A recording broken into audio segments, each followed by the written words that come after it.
其實古琴佢係一個中國非常之古老嘅樂器嚟嘅，大家咧都係會有7條線啦，跟住我哋會見到一啲圓點，我哋叫做徽咧，就有13個徽啦，咁佢就定咗嗰個弦嘅泛音點啦。咁我哋古人咧最早做古琴咧，佢係揀2種木，一種係梧桐木同埋紫木。我哋最終得出呢個結果咧，係殘木比較好用啲嘅。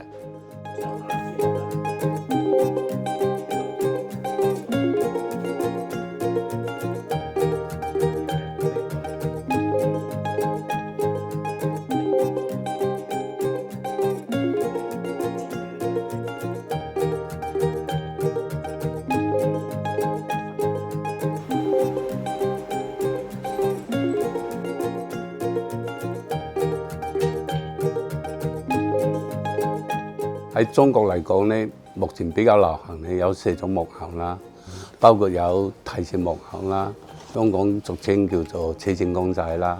咁一個傳統嘅提線木偶嚟講，大約有16條嘅基本線啦。跟住咧，我就會根據個動作需要啦，去加或者去減咁樣啦。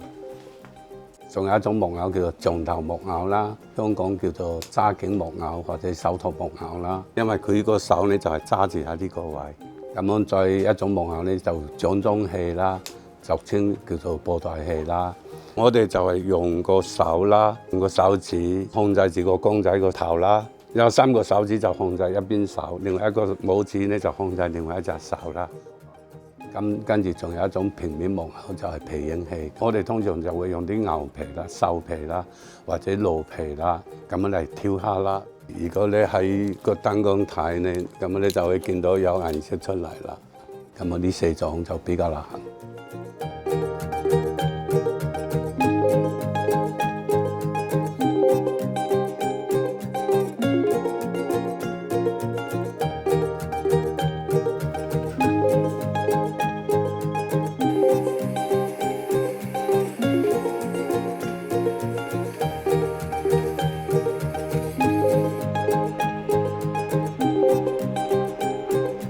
如果打棉胎咧，嗰個棉花你打鬆佢嗰個鬆度啦，跟住咧就攞呢個磨盤就嚟磨佢。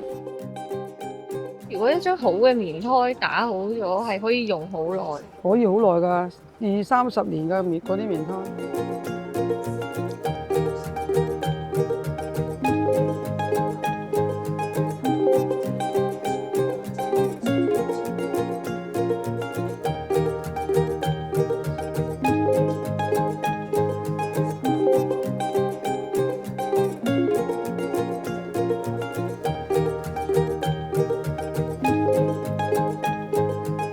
製作嘅材料通常就係砂紙，跟住有啲竹篾咯，同埋我哋用嘅白膠漿咯。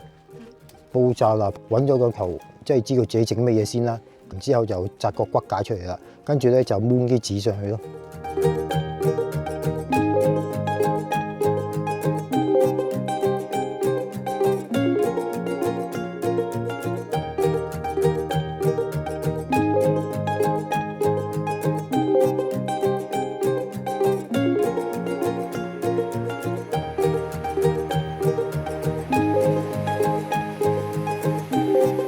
做運紅餅啫，即係結婚禮餅啊嗰啲。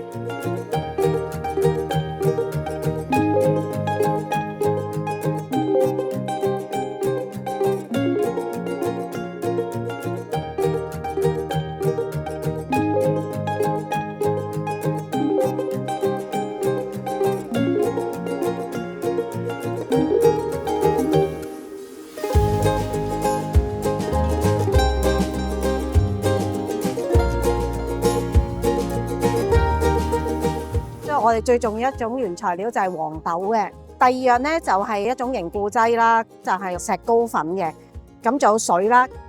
其實咧整豆漿、豆腐花啊呢啲嘅食材咧就好簡單，主要都係呢3樣嘢。